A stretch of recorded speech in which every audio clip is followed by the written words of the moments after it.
and use my phallus logically. Goodbye. Logical fallacies.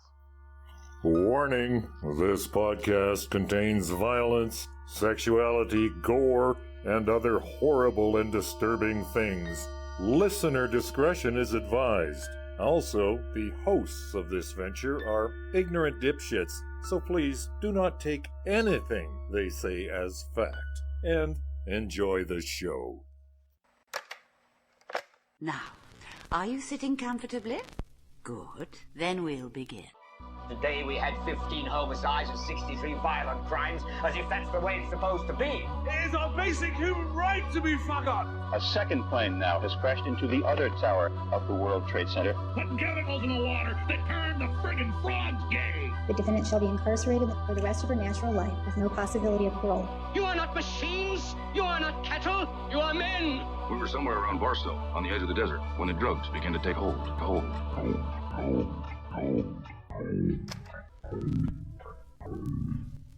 Occulte Veritatis. Hello, occultists, and welcome back to Occulte Veritatis podcast. My name is Leon Filger, and joining me remotely we have... Adam Fowler. Ood Gallifrey. Richard Bigley. And I'm the soundboard demon. We don't do the guest as Adam Feller anymore. He's just apparently integrated well enough into the podcast. Yeah, just crashing this one. Logical fallacies are arguments containing logical gaps that are used in everything from political debates to marital disputes and are intended to invalidate sensible arguments. In today's episode, I'm going to cover some of my favorite logical fallacies and teach you how to spot them and call them out. But first, it's time for some poison. So, what's your poison?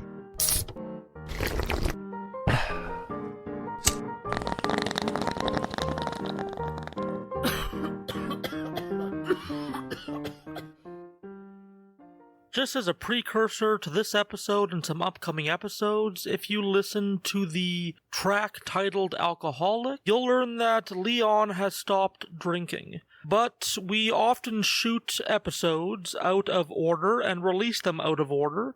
So for the next few episodes, Leon will be participating in some Alcoholic What's Your Poisons.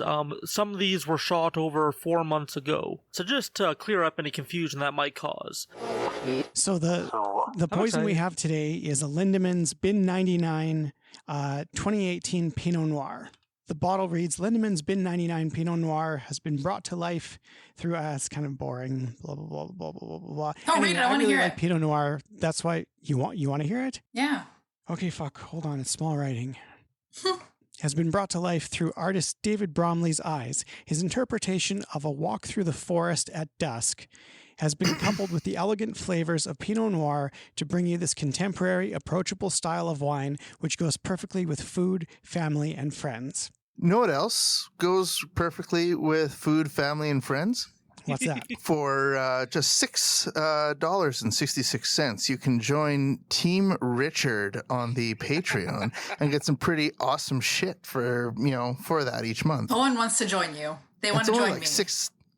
It's $6.66. Like, that's less than the piece of plywood, or a bag of gasoline. And if you join the Leon Filger fan club, also for $6.66 a month, you're going to get a care package from me in a nice envelope that includes a condom.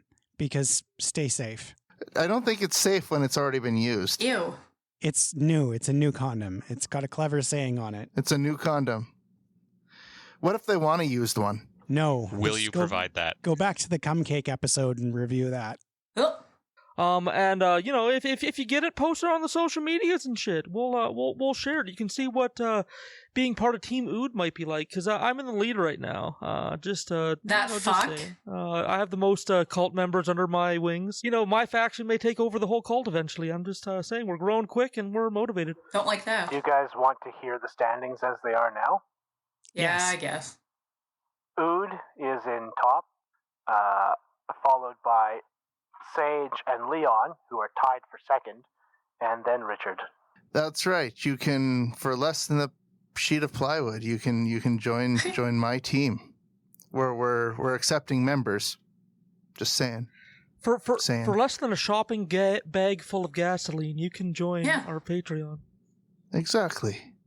help support us, keep us editorially independent, and just doing crazy shit, you know? We just built a computer, and I think the next stage might be updating our mics or going for a road trip. Like, we got some plans. Wait, just going for a road trip or touring? Both. No, we're doing like on-location episodes in various exciting places, like a creepy old church with a graveyard. Yeah, it's going to be good. But we need Patreon dollars to make it happen. Of course. Yep, we po.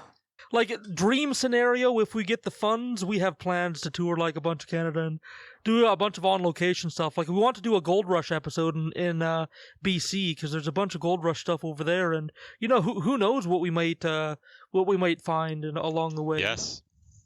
Fun fact, the cost of gas in Saskatoon, Saskatchewan on the 15th of the 5th month for a shopping bag full of gas would actually be almost exactly $10, because it's $1.25 today. Wild. Oh man, I was right. Accidentally. I love when that happens. Okay, so I got to admit, I'm a little bit disappointed by this particular Pinot Noir.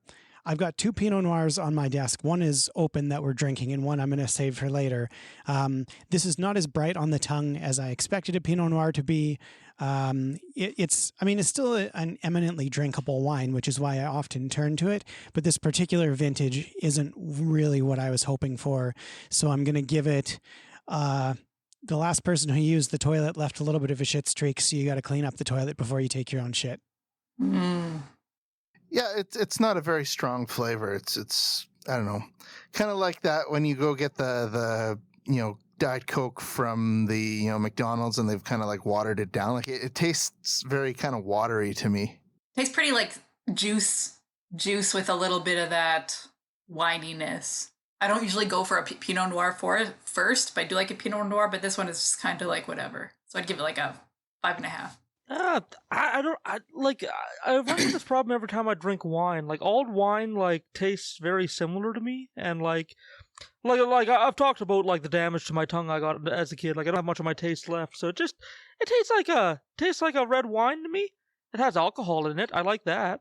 So I'm gonna give this a 5 out of 10. It's liquid and it has alcohol in it, and I'm enjoying that. So yeah. And I'm at a very far distance, so I'm not drinking any wine.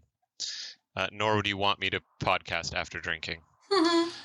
That's what you think. Yeah, stick around till One my day. episode and you'll see how fun it is.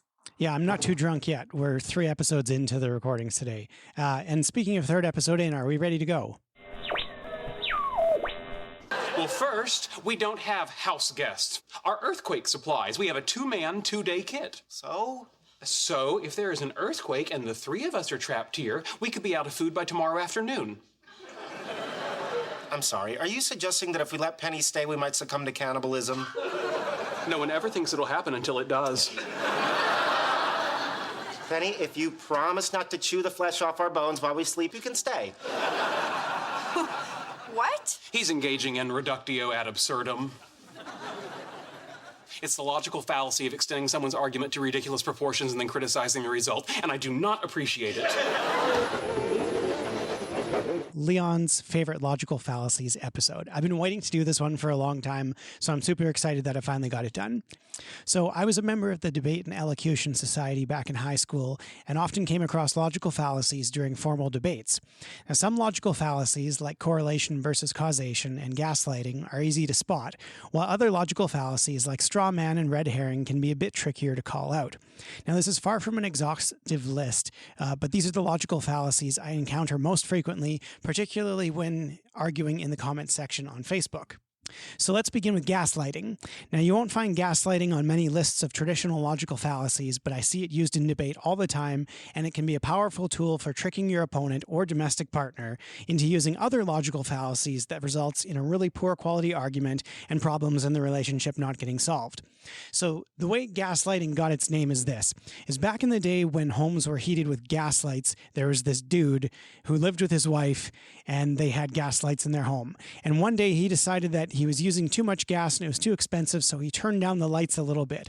And his wife said, "It got dimmer in here. What's up with that?" And he was like, "No, it didn't. It's all in your head. The gas is still coming out at the same rate." And then the next day he turned down the gas a little bit more. And she's like, "No, really, I'm sure it's getting darker in here." And he's like, "No, you're fucking crazy. The gas is still flowing at the same rate." And the next day he turned it down a little more and it was getting pretty fucking dim in their place. And she's like, "Okay, no, this is like some serious bullshit. The lights are getting dimmer." And he's like, "No, you are actually crazy. The lights are not getting dimmer. The gas is still flowing." And that's how gaslighting started. So gaslighting is when you try to get your opponent to believe something even though you know it's not to be true. And it's a psychological bullshit technique that's used in a lot of abusive relationships. I've used it and had it used against me, as I'm sure a lot of us have. Don't gaslight. It's shitty. It's from a movie. Yeah, I think play originally. I wanted to look that up. Yeah, 1938 was when the play came out, called Gaslight. I'm so fucking glad you were on top of that. Thank you. It's well reviewed, and it's interesting that something that far ago is far distant has given us a term that really I only became aware of 10 years ago. If I could only get inside that brain of yours and understand what makes you do these crazy, twisted things. Gregory, are you trying to tell me I'm insane? It's what I'm trying not to tell myself. But that's what you think, isn't it? That's what you've been hinting and suggesting for months now, ever since... Since what? Since the day I lost your brooch. Yes, that's when it all began. No, it began before that. The first day here when I found that letter.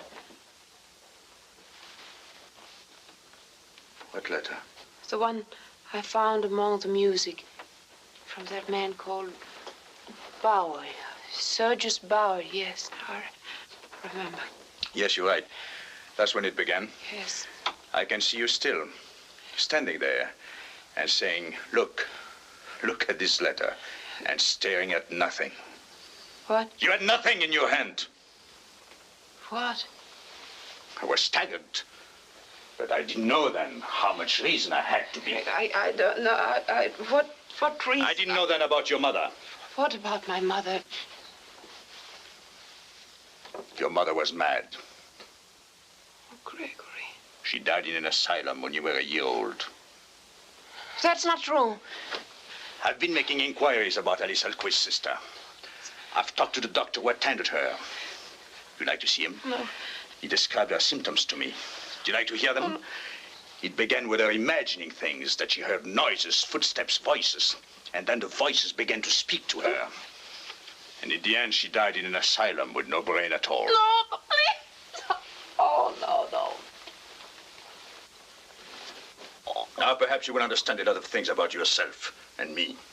Now perhaps you will understand why I cannot let you meet people. Next up, we have the straw man fallacy. So this fallacy occurs when your opponent oversimplifies your argument or misrepresents it altogether, often using hyperbole, and this is an important bit, which makes your argument easier to refute. Now, this is an elementary logical fallacy, and I faced it all the time during debate competitions in high school. Straw man comes up in a lot of abortion debates where the anti-abortion debater equates the pro-choice stance to murder. Now, obviously, no one on either side wants to kill babies, and the argument doesn't have anything to do with killing actual babies. But in the context of abortion debates, straw man is rarely effective, but often used, likely because the anti-abortion crowd don't really have a leg to stand on. Another example comes from a business meeting I once attended while working at a funeral home more than a decade ago. It was suggested that the proceeds from the sales of winter wreaths be used to fund the staff Christmas party. Another employee piped up with, "Well, if we give up the commissions on all our sales, we'll go broke."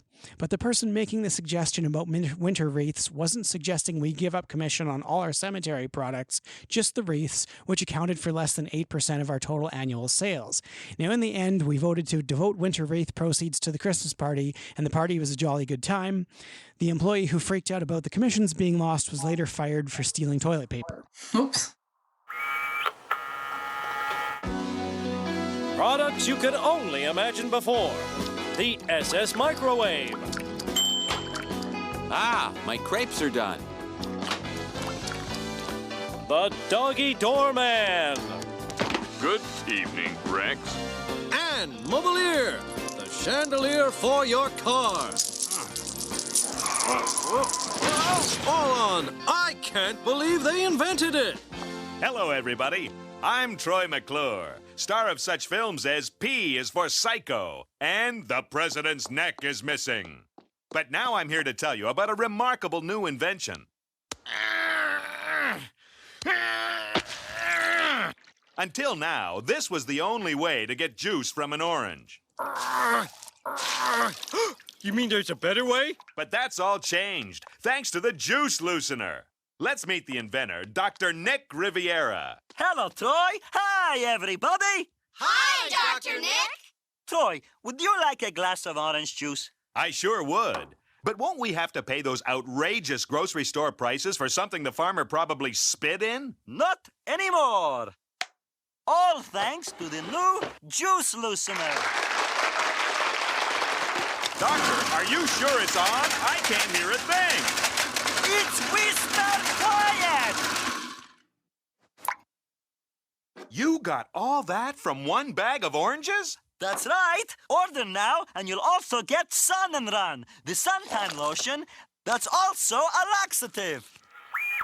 Next, we have the fallacies of composition and division. Now, with the former, if it's true of the parts, then it's true of the whole. For example, my favorite hockey team has 3 really good players, therefore my hockey team is really good. Now, with the fallacy of division, if it's true of the whole, then it must be true of the parts. For example, my hockey team is top-rated, which must mean every one of its players are top-rated. Again, a fallacy. Next up is the bandwagon fallacy. Now, politicians love to use this argument to justify making horrible decisions. The bandwagon fallacy occurs when someone uses statistical or even anecdotal opinion data to validate an opinion or position, even if that position is nonsensical. A good example of this is when a political leader cites a poll showing that the majority of people surveyed dislike COVID restrictions, and so the leader relaxes restrictions. Now, the majority poll do not constitute an expert opinion. Medical professionals all agree that restrictions should be tightened, but what the hell do they know? It's the will of the people that drives most political decisions, even if those decisions have disastrous consequences. You know, if you were to follow a busy doctor as he makes his daily round of calls, you'd find yourself having a mighty busy time keeping up with him. Time out for many men of medicine usually means just long enough to enjoy a cigarette. And because they know what a pleasure it is to smoke a mild, good-tasting cigarette, they're particular about the brand they choose. In a repeated national survey, doctors in all branches of medicine, doctors in all parts of the country were asked, "What cigarette do you smoke, doctor?" Once again, the brand named most was Camel. Yes, according to this repeated nationwide survey, more doctors smoke Camels than any other cigarette. Why not change to Camels for the next 30 days and see what a difference it makes in your smoking enjoyment? See how Camels agree with your throat. See how mild and good-tasting a cigarette can be. Feel free, guys, to jump in with any examples you have of the bandwagon fallacy. I mean, I think democracy in general, I'm not an autocrat, but does run into the risk of, if you put everything to a vote, exactly as you say, you run into running the will of people who may not have an informed opinion. Yeah, you take out the expertise, you're removing expertise from the equation, and I guess that's one of the issues that we are currently seeing today with all the discussion around COVID restrictions and 5G chips and vaccines and all that other shit. With the internet democratizing, I guess, in quotation marks, people's ability to communicate, which is good in some cases. You end up with basically your Uncle Joe having the same, I guess, level of opinion or consideration of opinion as, as a medical expert who's studied the, entomology for ever, Or local realtor Cam Bird, who's a transphobe and an anti-masker and an anti-vaxxer and a piece of shit, throwing out his opinion there. I think as he's if also he's a some kind of QAnon expert. guy too. Here's an example, actually, that's been popping up on Reddit of a bandwagon fallacy that actually did some harm to multiple people. And it's in Poland. There was a series of towns that declared themselves, quote, LGBTQ free. So obviously big homophobes and transphobes. And they did so because they're like, well, the voters wanted it and are now reaping the whirlwind, so to speak, because they have been cut off from a lot of EU funding because the EU won't fund places that are not, fitting their human rights record. Oops. And it's a little satisfying. Oh no, the consequences of their actions. Yeah, exactly. So this brings us neatly to the appeal to authority fallacy. Now, an appeal to authority isn't always fallacious, but can quickly become dangerous if the authority appealed to isn't actually an expert in the applicable field or wasn't actually consulted, which sometimes happens. Now, just because someone is in a position of power, believes something, doesn't necessarily make it so. So an example of this is citing the opinion of Canada's Chief Medical Health Officer on medical assistance in dying. Now, yes, she's an accomplished medical doctor, but her area of specialty is public and population health, not end-of-life care. In this case, you'd be better off consulting a palliative care physician. This relates to the genetic fallacy, which is assuming an argument is wrong based solely on its source. It's like people saying that, like, because an article comes from BuzzFeed, it can't be accurate or it can't be good reporting. Like, of course, BuzzFeed has done its fair share of, like, tabloid articles and stuff like that really aren't concerned with accuracy, but they've done some great reporting in the last few years, and just because it comes from BuzzFeed doesn't mean that it's, like, inherently inaccurate, Yeah, it's the broken clock is right twice a day kind of thing. Exactly. And then the genetic fallacy is sort of like the throwing baby out with the bathwater fallacy. I guess you could give it an alternate name, where it's just like assuming that because this person or this source has been wrong in the past, that they'll continue to be wrong in the future. And that, I think, gives them discredit, because a lot of folks were wrong very early on and then became right as they did more research. And so to say a study you did in 1982 was wrong, well, fuck, you corrected it in 1992, so let's listen to your opinion. And I think this is used a lot by anti-science types to say, well, science is wrong because they changed their minds, which, of course, is the inherent quality of science. And so I know that early on in the pandemic, really early, like February and March, people were talking, oh, well, don't wear masks, because there was a thought that this was transmitted a lot more from surfaces, like other coronaviruses. And then they changed their minds pretty abruptly, and people like, well, see that, and it goes, well, no, it's that we started understanding the transmission better. The next logical fallacy is one of my favorites to call bullshit on, and it's the burden of proof fallacy. We have a question now for Dr. Frank Turek. Yes. Your criticism of science is that there is no materialistic explanation of morality. But theism makes the truth claim of knowing right from wrong. Is it not then the theistic burden of proof to tell us which religion is true and which are false? To be a theist is to be atheist to all gods but your own. I don't know if that's a question. What's the question? The question is it not your burden of proof to tell us which religions are true and which are false? Well, yeah, I think that's wise to try and figure out which worldview is true and which isn't. Michael thinks his materialistic worldview is true. I don't think it is. I think he can't even justify morality. He can't justify reason. He can't even justify the ability to do science. Again, because if we're molecules in motion, none of those things actually exist, or we couldn't do science if we're just molecular machines. I think, yes, you ought to give evidence for your worldview. That's what I try and do through books. And the Bible actually tells us to do that. The Bible actually says, always be ready to give an answer. Jesus says, love the Lord your God with all your heart, soul, strength, and mind. The prophet Isaiah says, come, let us reason together. Paul says, I'm set in defense of the gospel. Paul also says, let's destroy arguments and take every thought captive to Christ. So contrary to what most people think, Christianity is a worldview built on reason. You get evidence that it's true, and then you trust in the object of that evidence. Christianity is not blind faith. Atheism's blind faith.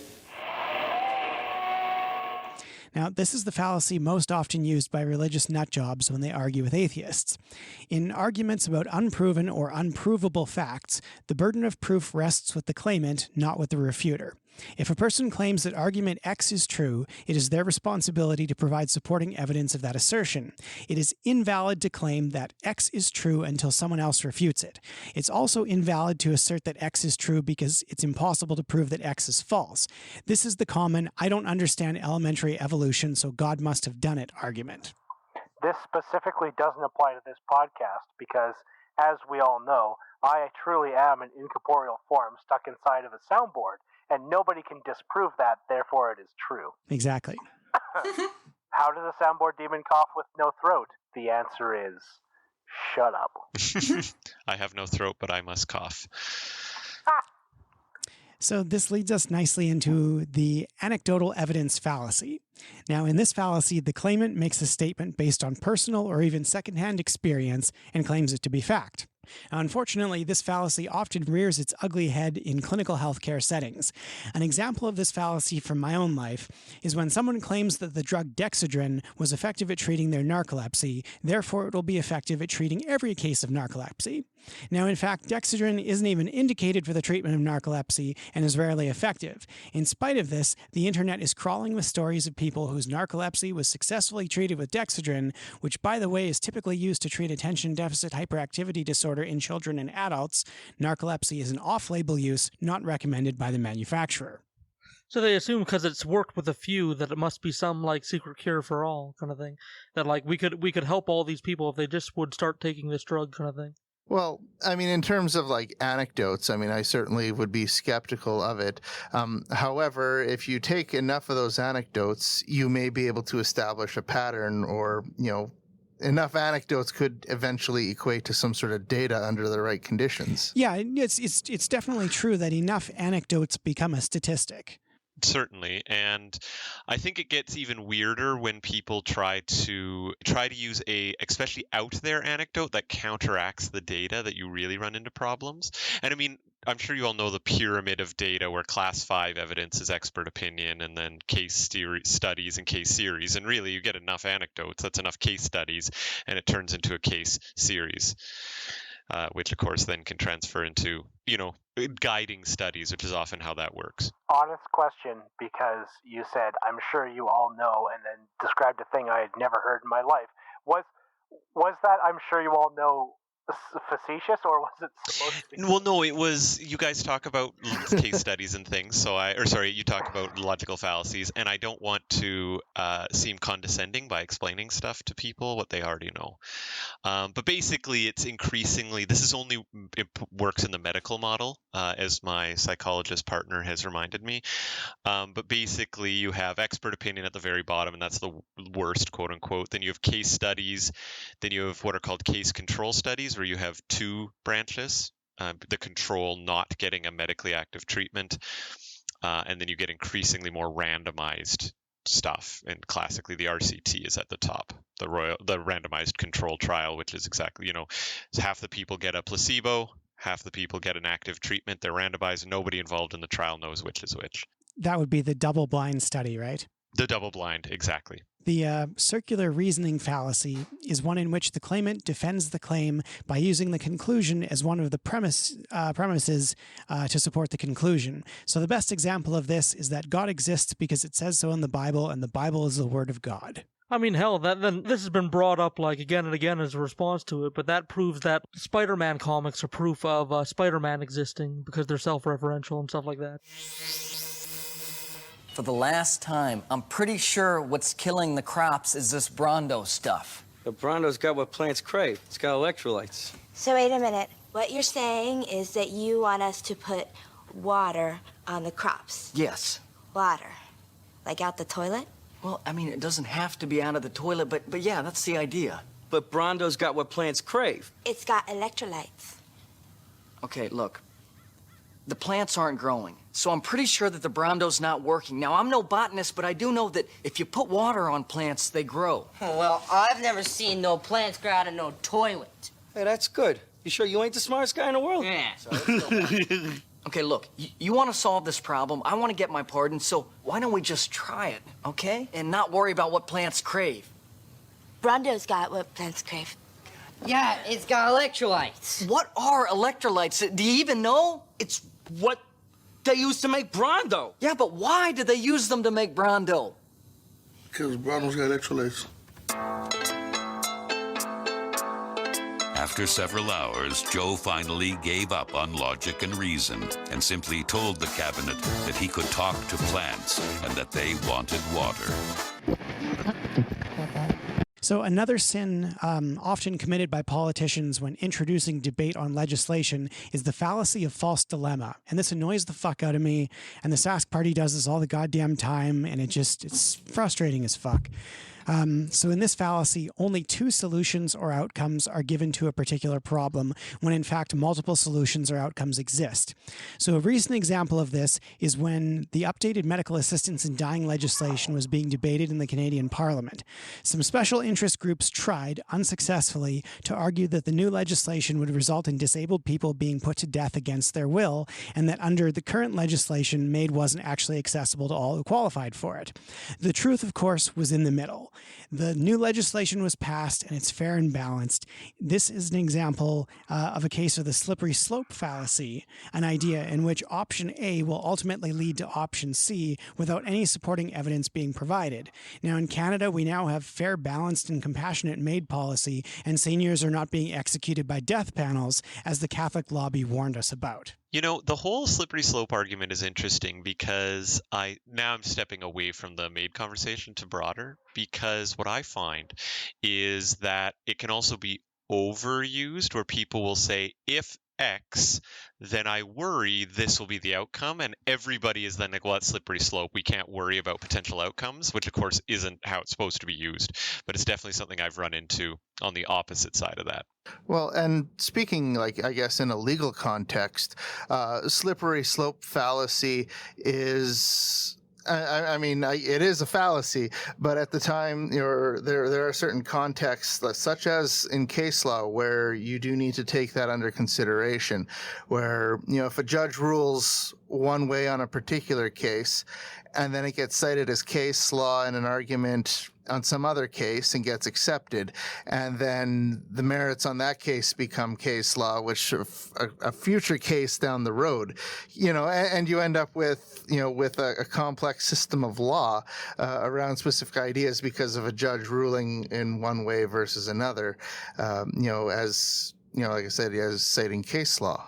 It is still something that does happen and should be considered, though. I think that's exactly what Adam was saying, though. It's like, that's not slippery slope.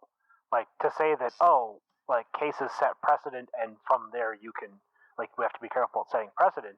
I think that is the exact, not opposite of slippery slope, but slippery slope is saying, well, I think these two things are going to be connected for no reason. The classic gay marriage leading to marrying dogs argument as an example. Or giving women birth control will lead to no babies ever. Yeah. But there's an obvious connection to, well, this is how the legal system works, and setting precedent is a thing. It's like, that isn't actually slippery slope, but people would call it that. When your cable goes out, you get stressed. When you get stressed, you need to get away. When you need to get away, you go for something exotic. When you go for something exotic, you get bitten by something exotic. When you get bitten by something exotic, things swell up. When things swell up, you can't go home. And when you can't go home, you become a local fisherman they call Big Fatty Face. Don't become a local fisherman they call Big Fatty Face. Get rid of cable and upgrade to DirecTV. Up next is another annoying one. Actually, these are all fucking annoying. I don't know why this is an annoying one. Logical fallacies annoy the shit out of me. I've been debating semi-professionally since I was 16 years old, and fuck, do people ever piss me off when they argue on Facebook. So this one is the personal incredulity fallacy, and I face this one all the time in dealing with anti-maskers, anti-vaxxers, and all manner of scientifically illiterate folks. With this fallacy, the claimant declares something untrue or impossible simply because they fail to understand it. A good example of this is folks who claim that the mRNA vaccines alter your DNA, which is factually fucking impossible, and this is probably the single most common logical fallacy and among the most annoying to refute. How many of you have gotten a COVID vaccine? These are 4 healthcare workers from different hospitals in North Carolina. Why not? We don't know what the long-term side effects are. It also hasn't been proven to be effective. The CDC and many public health experts say that it's more than 90% effective. They do say that. That hasn't proven to me to be true. I'm not going to just jump on a bandwagon with something that has not been tested. When you say that it hasn't been tested, it has been tested, though. But not to if you look at the normal year span of how long something is tested, it's usually 12 to 14 years before it comes to humans. They say they're not anti-vax, more anti-mandate. And I'm not comfortable putting something into my body until I am ready. If and when I'm ready to get the vaccine, I will get it on my own accord. I won't be forced. You just don't trust the CDC. I do not trust the CDC. Absolutely not. And that fuels their skepticism. I have the right to question anybody in this country I want to question. You're entitled to an opinion, but these are facts. Are they, though? Are they facts?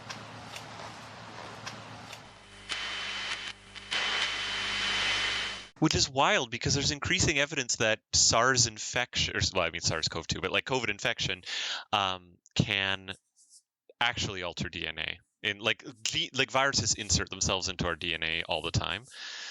So it's just wild to me. Don't you only get like a little tiny chunk of the virus anyway? So you can't even shed it either, which is another big, huge hullabaloo. Yeah, with the vaccine, yes. Fuck. The mRNA vaccine. And it's the, magnets, how do they work? What are they called? The juggalos who do that. The ICP. Yeah. Yeah. ICP, yeah. Whoop, whoop. Have we done a juggalo episode yet? Not. We should do that one day. And we gotta. I would love what's that soda they like to drink? That's got to be the poison. Fago. Fago. It can't be. Which now that I say it aloud makes me uncomfortable. Because like later on, he kind of recanted that that magnet line, and he took some effort to like learn about like magnets and polarization and stuff like that, and like the weird thing about like the ICP fans being labeled as terrorists by like the American government, like something like that, maybe like far right extremists they were labeled as, like falsely by the government. There's a whole bunch of stuff we could go into. Have you done ad hoc or ad hominem? It's coming, yet, fucker. Just wait, dude. It's like literally at the bottom of the page I'm staring at right now. Perfect. Jesus fuck. Hakuna your tatas. Sorry. Fuck. Okay, so next is the red herring fallacy. This is where the claimant introduces a bogus argument, a smelly red herring, if you will, to distract from their original shitty argument. A red herring can follow or be associated with any other logical fallacy. Now, it's usually an act of desperation on the part of a claimant who realizes they've lost the argument, and calling it out can be as simple as saying, "That's a red herring if ever I saw one." Now, your best defense against a red herring is to doggedly pursue the original argument and don't allow the red herring to enter into debate. And fuck my God, did I ever experience this when I was debating in high school? Motherfuckers with their red herrings, always getting up in my shit, and useless adjudicators, which is another pet peeve of mine. Look, if you're going to like sign up to be a judge of a debate competition, you need to understand the rules of debate. Just because you're a parent and your kid debates in like fucking Walter Murray Collegiate and is one of the good ones doesn't make you an expert in fucking debate. Like, you need to study the fucking rules and call people out when they use their fucking arguments, because honest to God, nothing pissed me off more in debate than someone using a red herring and the moderator just sits there on their fucking hands like they're just going to let it fly. It's bullshit. Stop it. What's a good example of a red herring argument? Slippery slope fallacy is a red herring. So if we allow abortions, all babies are going to be aborted. Well, it's a stinking red herring. That's not what the argument's about at all. It's just this fucking thing that you threw out there to distract from the fact that you don't have a leg to stand on. Is it also pivoting, or is pivoting something different? A red herring can be a pivot. Just any sort of misdirection. Yeah, like a smoke screen is a red herring. Like, yeah, any major misdirection when the opponent realizes they've lost their primary point. For example, I haven't had a raise in 5 years, and the boss says, "Yeah, but you work really hard to do a good job, and you give amazing customer service." It's a complete, sideways, unrelated thing to the original premise of my comment that I haven't had a raise in 5 years. That sort of thing. It can definitely be hyperbole or non sequitur. Yeah, and red herrings can definitely be non sequiturs, but it might be something like, "Oh, I'm concerned about your alcohol use." Yeah, well, don't you use opioids for pain? And it goes, well, that's a red herring. Those aren't actually related issues. Exactly, that's a red herring. Perfect example. Michael, I am so happy that we were able to have this little chat. Wait. You're forgetting something. What? This chat. 2 men, 1 white, 1 Latina. A boss and a money cruncher. I could fire you. Fire him. No, show mercy. But here we are. What's your point? My point is that as long as people like you and me don't stop talking, nobody can stop the USA. Yeah. But that's not. But I am talking about freedom, about choice. America, I don't think you need to worry. Because if you want to beat China, you will. If you don't, that's fine. That, my friend, is your victory. You know, a lot of people say that if you dig long enough and hard enough, you will get to China, and that may be true. But what they don't tell you is that if you dig long enough and hard enough in a conversation, you get to a friend. So here is to conversation. That's not. Raise your cups on high. Case closed. That wasn't what we were that wasn't the whole. Up next is the appeal to tradition and appeal to novelty. Now, these fallacies assume, in the first case, that something is true or good because it's always been done that way, or conversely, that something is true or good because it's new and cutting edge. A lot of rip-off beauty products are sold using these arguments. Definitely, and it happens all the time in medicine. The novelty, rather. Well, I mean, both. I would say more often novelty, especially in the last little while. So it'll go, for instance, to buy into my line of work, oh, well, hydromorphone's newer than morphine, therefore it must be better. And it goes, well, actually, there's no evidence it's better. There's no evidence it's worse, but it's just being realistic about those kinds of things. Or treatments for cancer, where it goes, well, this is a new treatment. And I'm like, well, we've been using the same chemotherapy for 50 years because it works. Isn't that the same thing as OxyContin when it came out in the 90s, 2000s? Exactly. Where they said, this is the new good opiate, and it's great because we say it's great. And everyone's like, well, this is the new thing, so I guess I'll prescribe it. Plus, I get a kickback. Well, definitely. And there's a cultural element as well, because this was right as there was a big push to acknowledge that pain needed to be more aggressively treated. And the makers of oxycodone took advantage of that. And oxycodone's a fine painkiller. The main reason I don't use it is that there's no injectable forms in Canada, and all my patients lose their swallow. That's fair. Richard Bigley, here you go. Up next is the ad hominem attack. In this case, the claimant makes a personal attack against their opponent rather than their opponent's argument. Politicians and angry spouses use this fallacy often, and it's frustrating as hell. In a formal, structured debate, an attentive moderator will often cite a violator for using this attack, and an ad hominem attack is a sure sign that your opponent is losing their argument. Harold Ford looks nice. Isn't that enough? Terrorists need their privacy. When I die, Harold Ford will let me pay taxes again. Ford's right. I do have too many guns. I met Harold at the Playboy party. I'd love to pay higher marriage taxes. Canada can take care of North Korea. They're not busy. So we took money from porn movie producers. I mean, who hasn't? The Republican National Committee is responsible for the content of this advertising. I would like to stress that just because somebody insults you when they're arguing doesn't necessarily mean that the insult was the argument. Yeah, like saying like, hey, you're a shithead and this is why you're wrong, and then you explain why their argument was wrong does not make it like a ad hominem. Yeah, your argument is not premised on them being a shithead. You're just calling them a shithead and then dismantling whatever their argument is. Yeah, or attacking their credibility, or say another expert's credibility is not an ad hominem. So if it goes, well, Andrew Wakefield was taking kickbacks when he did that MMR study, and he actually lost his medical license and he hasn't been able to get it back. That's not an ad hominem. That's explaining why his arguments are suspect. Wasn't Wakefield also trying to develop an alternative MMR vaccine at the same time and patent it while he was doing his study? Exactly. That's exactly it. Yeah. A good example of ad hominem is saying that Theresa Tam, Canada's Chief Medical Officer of Health, is ill-equipped to be providing guidance on the coronavirus because she's a Chinese immigrant and that's where the virus came from. Yeah. That's ad hominem. Or, yeah, exactly. I can't think of a better example. That's I see this in political debates all the time too, especially when things get really muddy and really personal in political discourse. They'll say you can't trust my opponent. You can't trust him to run the city. He's a philanderer. He cheated on his wife. How can somebody that cheated on their wife run a city? That whole thing. Yeah, Sleepy Joe. Yeah, or another good example is all the people that say, well, they can't be good at something because they're gay. that has nothing to do with their ability. Or on the other side, hey, what are your political views? Asks your boss, to which you say, my political views don't have anything to do with the way that I do my job, because that could end up being ad hominem of, oh, you're a liberal or a Democrat or a whatever. Exactly. Good discussion. Fuck, I'm really enjoying this episode.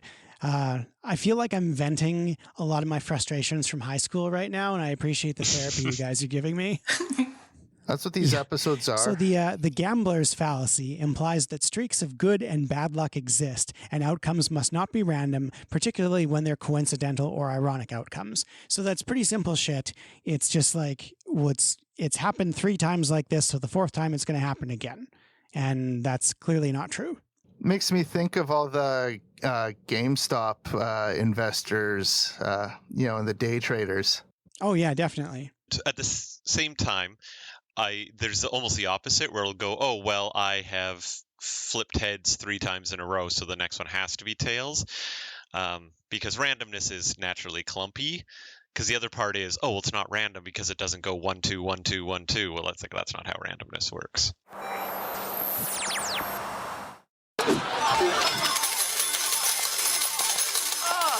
What? That's like the 3rd time that lady's won on a machine I was playing. I'll bet she's one of those people. Mole people? What? No, a lurker. Oh, what's a lurker? Okay, when you're playing a machine and it hasn't paid out, a lurker waits for you to give up and then... Kills you? No, they swoop in and steal your jackpot. Oh. Mm-hmm. How do you know about this? My nana used to do it. Up next is the ad nauseam argument, and I fucking hate this one too. This is a truly maddening tactic in which the claimant repeats the claim so many times that no one cares to debate it anymore and concedes the point. And this is why legislative filibusters are often effective. Like, you get some debaters who just stick to their one single argument solidly, even after it's been refuted successfully using various tactics. And like an adjudicator in a debate should call it out and ask them, like, okay, you're stalling, like, proceed to your next argument. And a lot of adjudicators don't, which is why I don't like a lot of adjudicators. But fucking, like, ad nauseum annoys the shit out of me. Is this like somebody using like rhetorical tactics to convince instead of like logical tactics? Like they're using very like convincing language, even though the convincing language might be like hollow of any real argumentation? Oh yeah, like ad nauseum can partner with a lot of other logical fallacies if they're just used over and over and over and over again. And it's like, okay, like, what's the central argument? Can we get back to your argument? Stop using these distraction techniques. Think of it as like debating bedtime with a 4-year-old, I guess, and the child just keeps insisting on staying awake and yelling and screaming, and you as the parent just get exhausted and you say, fuck, fine, you'll tire yourself out eventually, kind of thing.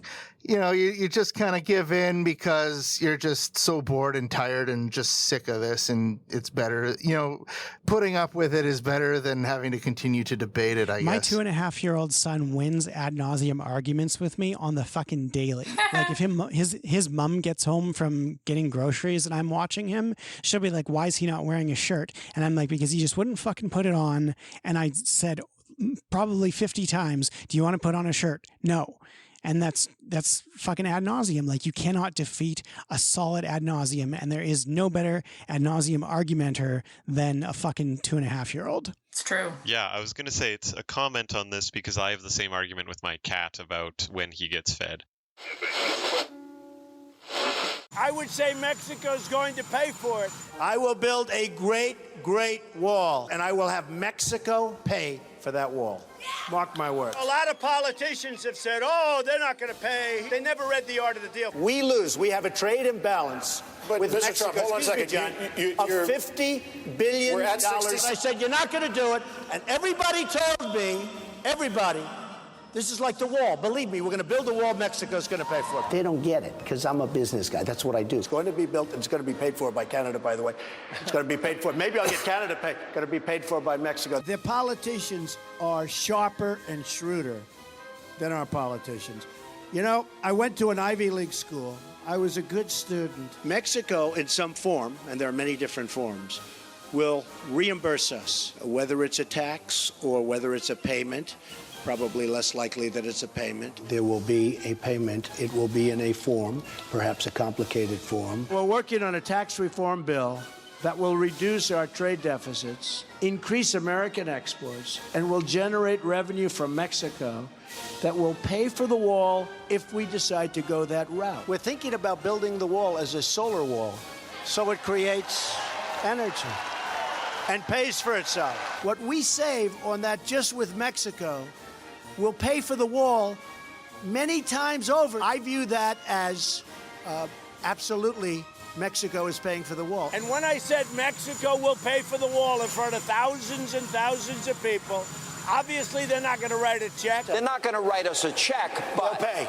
They'll pay in one form or another. They may even write us a check. Finally, we're wrapping this one up, is the fallacy. Now, this is the fallacy that invalidates an argument or position simply because the claimant has used a logical fallacy. Now, just because someone's argument fucking sucks doesn't necessarily mean they're wrong. In evaluating other people's logical fallacies and flawed arguments, you should always entertain the possibility that they're actually right, but just have shitty arguments. Just to comment on the last one, like, what would be an example of that? Like, the one I thought of would be like, yeah, we should take vaccines for COVID because, like, they come in syringes, and I love things in syringes. Well, like the example with my son, like, he'll argue with me ad nauseum about not wearing a shirt, and at the end of the day, does he really need to wear a shirt if he's at home? No, he doesn't, so why the fuck am I arguing with him? He's right. Shirts are not necessary. I just don't want to get in trouble with his mom because he's not wearing a shirt when she gets home. I feel like a good example of this might be that scene from Trailer Park Boys where I believe Ricky is in court and he tells the judge, I can't tell you the way you want to be told. I have to fucking swear. So you have to fucking let me swear so that I can fucking tell you what the fuck I'm talking about. And they say, well, that's true. That's the true, fallacy yeah. being that people that swear too much aren't intelligent, and he has a perfectly intelligent response to the questioning to the lawyers. He just can't fucking say it without fucking saying fuck every fucking time. Yeah, his argument is that he can't have justice served unless he's permitted to swear in court, and it's a solid argument. Mm-hmm. Yeah. Mr. Leahy, for your expert testimony and for providing this very illuminating tape. Your Honor, I think the video evidence clearly speaks for itself, and that any sane and rational person would have no choice but to convict these individuals of these ridiculous crimes. Blah, blah, blah, blah, blah. Fuck. Oh, objection. That's the 17th time that he has sworn so far. Richard, please. All right, I'm sorry about all the about all the stuff, but the prosecutor is he's an effing bad guy, and he's pissing me off. He can't even speak without swearing. Your Honor, this is ludicrous. It's a disgrace to these proceedings. Thank you. Richard, since you chose to defend yourself and fired the public defender, I guess it's your turn to question the witness. Thank you, Your Majesty. And Richard, before you begin, I'd like to say that I think this is a bad idea. However, you do have a right to defend yourself, so proceed, but please remember to watch your language. Look, I can't speak without swearing, and I've only got my grade 10, and I haven't had a cigarette since I've been arrested, and I'm ready to fucking snap. So I'd like to make a request under the People's Freedom of Choices and Voices Act that I be able to smoke and swear in your courtroom. Because if I can't smoke and swear, I'm fucked. And so are all these guys. I won't be able to properly express myself at a court level, and that's bullshit. It's not fair, and if you ask me, I think it's a fucking mistrial. This man can't represent anyone. Your Honor, he's a complete and total idiot. Now, although I am opposed to that kind of language in my courtroom, I'm going to allow it, as unfortunately it is part of your right to a fair trial. So you may proceed, but please, I want to remind you that this is not a carnival. Richard, you have permission to smoke and swear. Thank you. Another one that I want to mention just before we're finished here is post hoc ergo propter hoc. That's the false assumption that just because one event followed another, that the first event caused the second. Hey, Joey. How you doing? Great. Roomie? Yeah, I guess we are roommates now. Yeah. Well, now that you bring it up, our fridge is broken. We have to get a new one. I checked around, and your half is $400. Thanks a lot, Rich. I'm not paying for half of that. I'm only staying here until my apartment gets fixed. Look, Rich, my parents bought this fridge just after I was born, okay? Now, I have never had a problem with it. Then you show up and it breaks. What does that tell you? That refrigerators don't live as long as people? A lot of people think of this Simpsons clip, the Tiger Simpsons clip, when they think of this fallacy.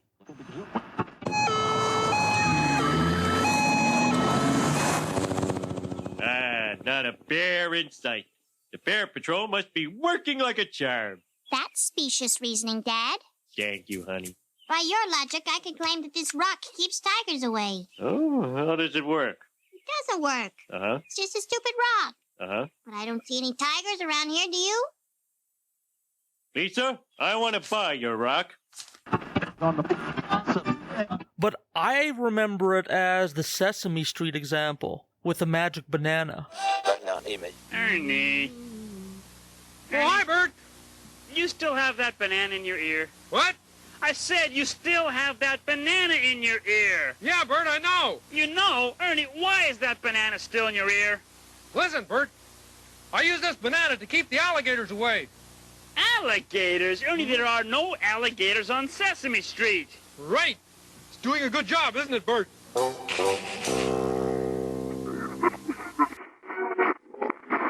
Yeah, I think we did a good roundabout some commonly used logical fallacies. Yeah, that's fine. Yeah, then for Culti Veritatis podcast, my name is Leon Filger, along with Sainsbury, Ood Gallifrey, Richard Bigley, and Crasher Adam Fowler, and the soundboard. and use my phallus logically. Goodbye. Logical fallacies. Playing us out this episode, a recording that I used on one of my mysterious recording solo episodes. Recorded in 1902, this is The Last Castrati, a league of singers in Italy that were castrated in order to preserve the vocal cords of their youth. And this is one of the last known recordings of these castrati. See you in the after show.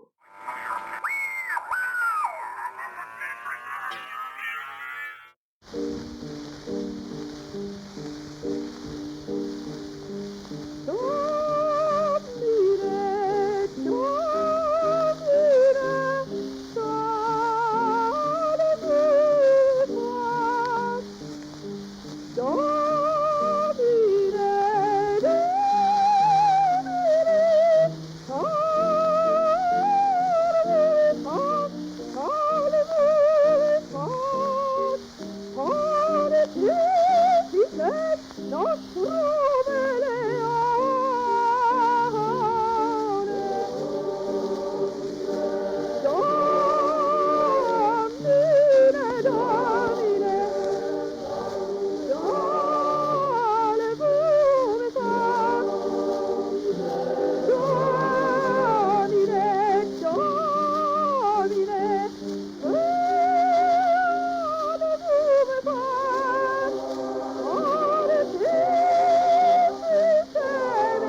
Hello, occultists, and welcome to the after show.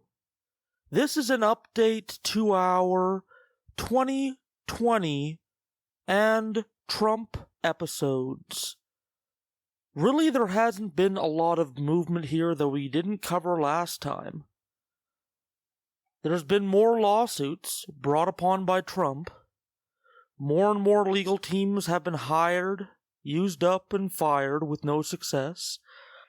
And fewer judges, lawyers, and working politicians will publicly state that they think the 2020 election is stolen. In fact, since the January 6th insurrection that took place in America, or attempted insurrection, I should say, a lot have gone the opposite way to denounce the conspiracy. Even many mainline Republican politicians have denounced the conspiracy. But as for the voters, 2/3 of Republican voters still believe the election was rigged somehow. And of those citizens, one I have to talk about in this update. Mike Lindell. One of the few, let's say, powerful people in Trump's corner to this day. You know, people have been abandoning Trump ever since his conspiracies have been more and more ludicrous about how he lost the 2020 election, but Mike Lindell seems to stick by his side through thick and thin. I often wonder what magnetism or charisma, like, what does Mike Lindell see in Trump that'll make him sacrifice his entire MyPillow empire and spend every penny he has to support Trump's conspiracy that the 2020 election was rigged. He had a disastrous interview on CNN, and I think the interview speaks for itself. So if you're interested in seeing how this story has progressed, the sad middle to it, here's a good example of that. Mike Lindell appearing on CNN and totally making an embarrassment of himself. I'll see you on the other side. MyPillow CEO Mike Lindell continues to claim he has evidence that China hacked U.S. voting systems and switched votes for the former president to Biden votes. In a moment, you'll hear what 24 election officials and cyber experts contacted by CNN say about those claims. Lindell is not backing down even as he faces a lawsuit from voting machine maker Dominion alleging he's defamed the company with his false accusations, and Lindell's company is countersuing. CNN's Drew Griffin went to Minnesota to talk to Lindell about his claims that threaten democracy. Here's Drew's report. The MyPillow guy. Mike Lindell. Yes, the MyPillow guy is convinced. China hacked the election, Donald Trump really won, and Lindell has the absolute proof. They did it in all the states, every single state. They changed the vote. Every single state. And you have the proof. Yes. That will show I have the whole data. The actual exchange of votes. Yep, 100%. 100%. It is, of course, complete nonsense. Despite every piece of so-called evidence Lindell has presented so far, 3 videos, a lawsuit, screenshots he sent to CNN, there's still no proof that the election was hacked, and that's according to 24 cyber experts and election officials contacted by CNN. 100% evidence. When Lindell released his so-called evidence, in videos like this, fact-checkers quickly found out it was evidence of nothing. These images are just publicly available voter data, scrolling across the screen, not proof of election hacking. So Lindell changed his story, saying now the real evidence will be revealed at a cyber symposium, streamed live with MyPillow discounts available throughout. And as further proof, he sent CNN a preview, 6 different screenshots. You sent us this on Friday. Yeah. What is this? That's just one piece of 1.2 billion lines of data from the election. Okay, within that will be timestamps of when it happened. There'll be flips in there. So we sent this to our own experts. Mm-hmm. He said that it doesn't show any specific actions of any kind, election-related or not, and it's proof of nothing. Okay, so he said that's nothing, huh? Well, he's wrong. Then you didn't hire a cyber expert. We didn't consult just one cyber expert. We consulted 9 top election security experts who told us Lindell's screenshots were extremely rudimentary metadata and completely ridiculous. We also reached all 15 officials from the 15 counties where Lindell says, without any proof, votes were hacked and switched. Lindell mentions some of the counties in his videos and lists them out in his counter lawsuit against Dominion Voting. They are counties that use paper ballots counted by systems not connected to the internet. Every one of them told CNN there is no evidence they were hacked by anyone. You identified 15 counties where the votes were switched. We contacted all 15 counties, red and blue. Red and blue. That doesn't matter. And we couldn't find a single person that said this is even possible. They say, are you mistaken? Right. They think you're wrong. Right. The bottom line is they have paper ballot backups that prove that they were not. So you guys went and they let you audit there? They let you do a full audit, CNN? You guys did a full audit on 15 counties, huh? We did what Lindell did not do. We went to Delta County, Michigan to see how the election was carried out. Trump won here, nearly 2-1. The state, Michigan, entry point owner, Delta County. In his videos and his lawsuit, Lindell claims someone in China hacked the election system here and stole away precisely 3,215 Trump votes and turned them into Biden votes. The Republican county clerk, Nancy Przrocki, finds the allegation laughable for one main reason. It is never connected to the internet. Never. Never connected to the internet at all, whatsoever. Not only are they not connected to the internet, the votes are cast by hand on paper. Voters scan their ballots into this Dominion scanning machine where 2 digital storage cards keep a tally. The paper ballot goes right into this bin under lock and seal. And that container is sealed. And just to check that everything went okay, they conduct audits, comparing the paper ballots to the results on the computer. And in 2020, it was an exact match. We audited 3 different precincts, and they matched exactly, So what would you say to somebody who made a documentary that, among many counties, accused your county of being the victim of a Chinese hack that changed the vote counts? I would say that didn't happen in Delta County. A Republican-led Michigan State Senate investigation found out it didn't happen anywhere. No evidence of widespread or systematic fraud. I don't think you really understand how votes are cast, collected, and tabulated in this country. Okay, you know what? I do. But what you don't understand is they can get, after they're tabulated, they can get hacked after the fact, which they were, because Donald Trump was going to win anyway. Donald Trump was going to win anyway. The paper ballots you didn't do an audit to match them up, though. Were audited against the machine No, they weren't. count. No, they weren't. In these counties, no, they they were, weren't. Mike. No, they weren't. Who told you that? The county officials. Oh, did they tell you that? Well, they're going to have some answering to do. No matter who says there was no widespread fraud in the election, whether it's local election officials, secretaries of state, judges, or even Donald Trump's own attorney general, Mike Lindell's conclusion is the same. They are all wrong. All these county officials are lying? I don't know. They might be misconstrued. We'll say misconstrued because they don't realize what happened. Lindell says his information comes from multiple sources, all of them super secret. He claims he's spent millions on the project and also claims he will give $5 million to anyone who proves him wrong. Mike, you can make up anything. Who can? No, you can't. This is where. No, this is where. Going to have a demonstration. No.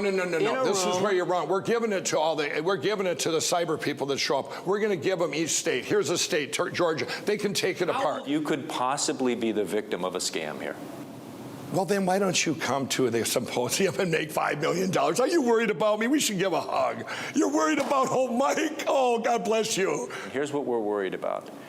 We're worried that what you are doing is mistakenly or deliberately destroying the confidence in the legitimate elected president of the United States and fostering what could be real damage I never said to this anything country. bad about Biden or the Democrats. You never. You Wrong. have through this investigation. No, I have not. You pull it up. You're lying now. You're lying. Mike, I said the Democrats warned us. No, you're lying. I said the Democrat Party warned us of this. You're saying that Joseph Biden was illegitimately elected. I'm saying that China did an attack on our country and that the wrong person won. That's right. The people who have watched your video believe what you say. 100%. If you're wrong, Isn't that very dangerous? Yes, but I'm not wrong. I've checked it out. I've spent millions. You need to trust me and come there. Alrighty. That's it. That's all, dear occultists. I hope you enjoyed Logical Fallacies, and we will see you next week for an adventure on the high seas and the world-famous book adapted from the real-life tale. Join in. Bye-bye.